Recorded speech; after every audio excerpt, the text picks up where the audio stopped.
Good morning, Americans. This is your favorite alien here in Allen Park, Michigan, in my new abode. And today's commentary is a special one. Something that you Americans have got to hear if YouTube and Facebook lets you hear it. Okay? And it's about the events of the weekend. And I call it two mistakes that have cost millions of lives in the last 80 years. Let me tell you a little bit of why you got what you got today, Americans. And the mistake that you, as an American government and the world, keep on making. And I don't want it to sound inhumane or anti this or pro that, okay? It's just the way the planet is. And you got to understand this. In 1947, the British government, having secured a mandate by the League of Nations, which they controlled even since 1750, India, well, they couldn't afford India anymore. They wouldn't tell that to their subjects. At least George VI wouldn't go out in public and say, we can't control our empire anymore and we have to get rid of it. Plus, India is causing us a heck of a lot of problems. Yeah. So, he gave up India to the jokers called the United Nations. Oh boy, what a joke that it turned out to be from inception, 1945, and the Americans should know that. They're the ones that created this mess. Look at who they put at the top 5 in the United Nations. Ugh, that creates a mess. And to let the so-called nations of the world handle this was even worse. Oh, well, we got to do this the right way here. So you got Muslims and you got Hindus. Yeah, okay, so we'll partition it. We'll put a little bit over here, a little bit over there. Yeah, and that's what they did. They put West and East Pakistan for the Muslims. And they had no say in it. They just had to hightail it out of wherever they were in the British India into those two territories. Has created a war between Pakistan and India. And a war between West Pakistan and East Pakistan that the people didn't understand each other anyway. Kind of like North and South Korea, huh? Yeah. Well, and North and South Vietnam? Yeah. Same stupid way of thinking. Well, look what happened.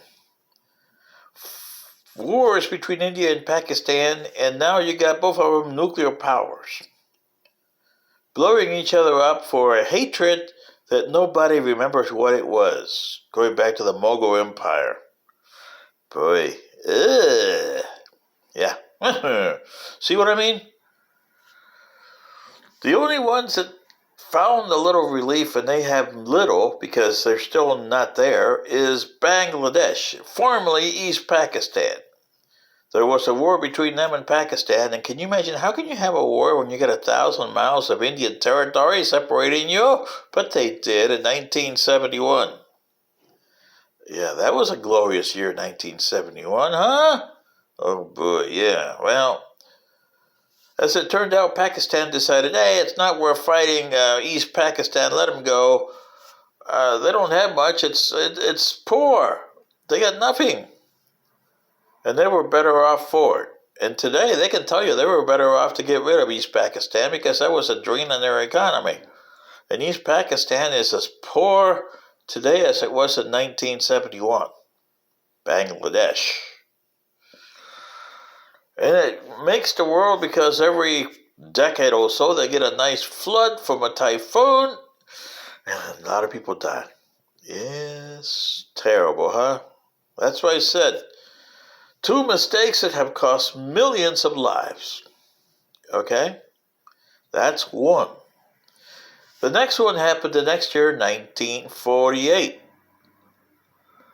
And the British were involved again because they got the same mandate for Palestine in 1920. And then they said, oh, well, we got this thing, and the Jews are causing a lot of problems all over Europe and the world, so let's tell them they got a homeland. And slowly but surely, the Jews started coming in. But you got to remember that the Babylonians and the Romans had thrown them out of there. They were a pain in the neck back in the old days. Oh boy. And this is not being anti-Jewish, okay? This is the way the world was under the Romans and Babylonia. Okay? Well, they were all over the place, and a lot of countries didn't like them, and that was the other country's fault. Well, because they considered their culture number one. And this is the problem with considering your culture number one. It causes a lot of problems. Okay? And you got to understand this, Americans. This is from a human point of view and an alien point of view. We've had to change our culture to adapt to situations in the universe. Something that you guys don't seem to want to do for one reason or another. Well, and here we are, 1948, the same jokers, i.e. the United Nations. Oh boy.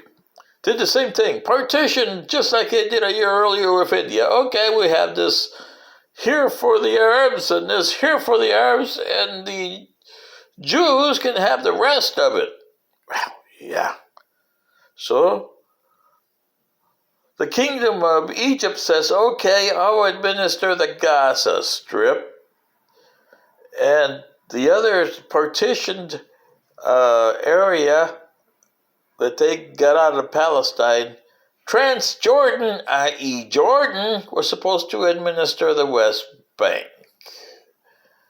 Can you imagine poor King Hussein of Jordan? Oh boy, poor guy, who just became king later on in 1952 after that horrendous war of 48-49, which the Jews survived, but they still had a problem. They had the griping Arabs on the Gaza Strip and the griping Arabs on the West Bank.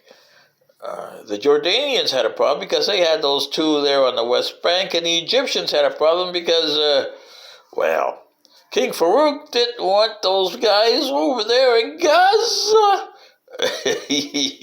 Yeah. Oh, boy. See what I mean, Americans? And this is not being anti-this or anti-that. This is history, okay? So, in 1948 came around,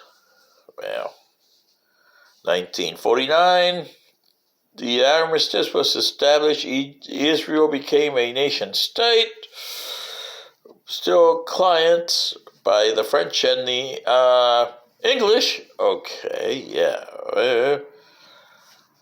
So it was a client, and they propped it up, a puppet, more or less, to say, of the French and the English.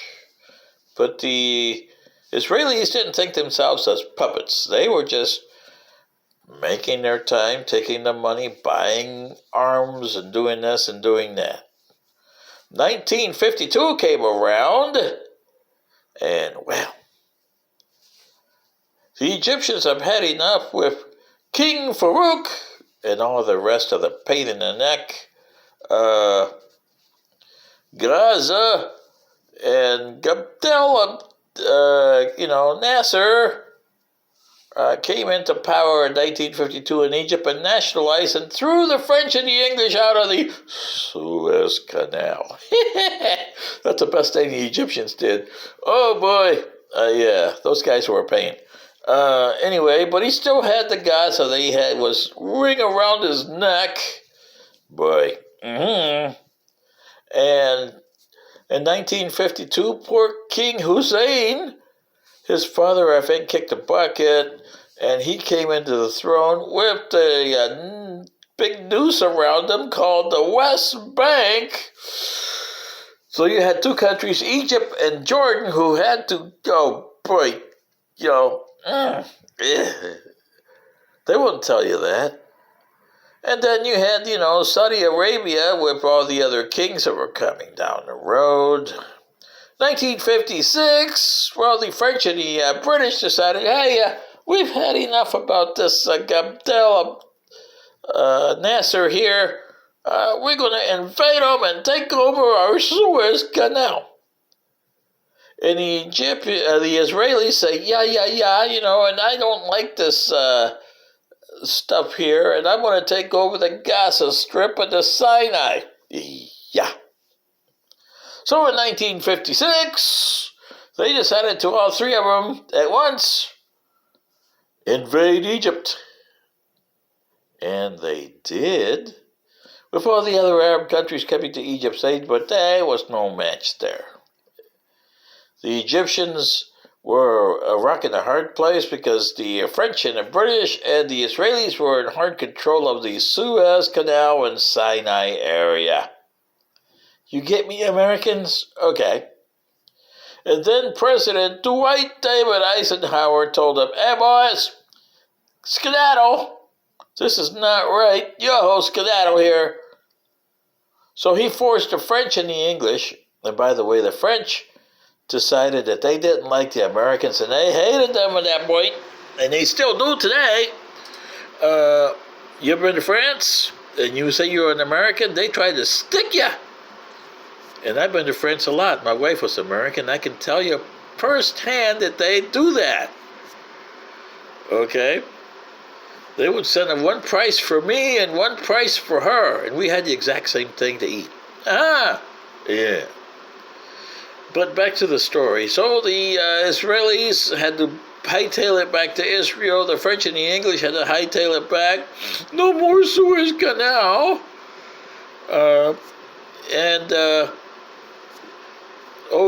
Abdel Nasser, he controlled it, and it was already nationalized. Woohoo! Yeah, okay. So 56 was a crow on Israel, was a crow on the British and the French. The French under Charles de Gaulle decided, okay, no, we don't want this one here. Oh, yeah, okay. Well, de Gaulle came back into power in the 1960s. And he decided to fester the problem again. Yeah.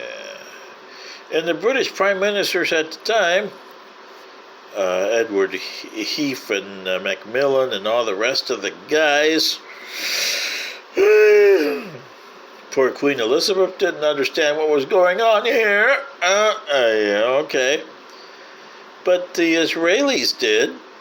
They did a strike of their own in 1967.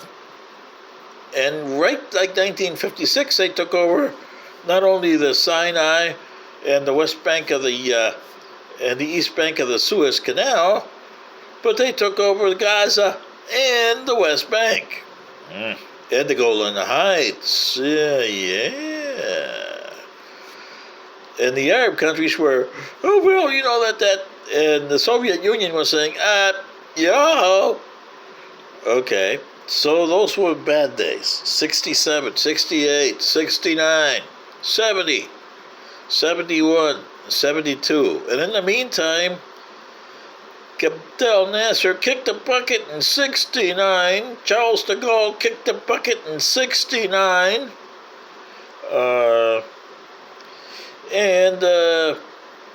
You had interesting guys taking power in Israel.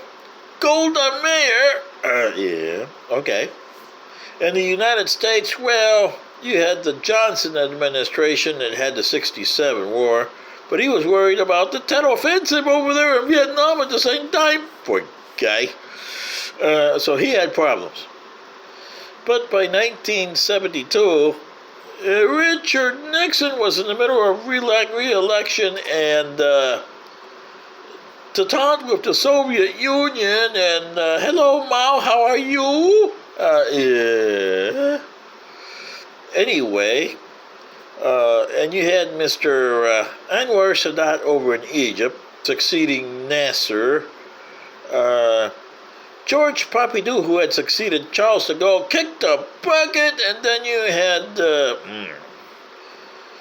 Valéry Giscard d'Estaing coming in. Oh boy, and this was, and Edward Heath was coming in his own in England here. Ah, boy, what a disaster we had here, didn't we? Yeah. So, 1973, the Arabs decided to give Israel a taste of its own medicine, and they did a preempted strike under Anwar Sadat. And Anwar Sadat kind of missed the bucket because his sturdy Egyptian army got stuck in the Sinai. Anyway, by the time the war was ended, the Golan Heights was still under Israel. Gaza Strip was still under Israel. The West Bank was still under Israel. Then King Hussein of Jordan had to eat crow because he took it. Anwar Sadat at his word. He took the Saudi Arabians under King Faisal at his word. Oh boy, that King Faisal. These were bad guys. Okay? And poor King Hussein took him at the word, and, oh boy. Well, worse came to worse, and the Iraqis were having problems because they were in the war too, and they had to eat crow over there. Yeah. The United States was having problems with a guy named Khomeini over in France, and the Iranians were backing the Israelis. Yeah, under the Shah. Oh boy, was this fun, huh? Those were the days. Yeah, well, as it turned out, the 73 war 50 years ago ended in a disaster.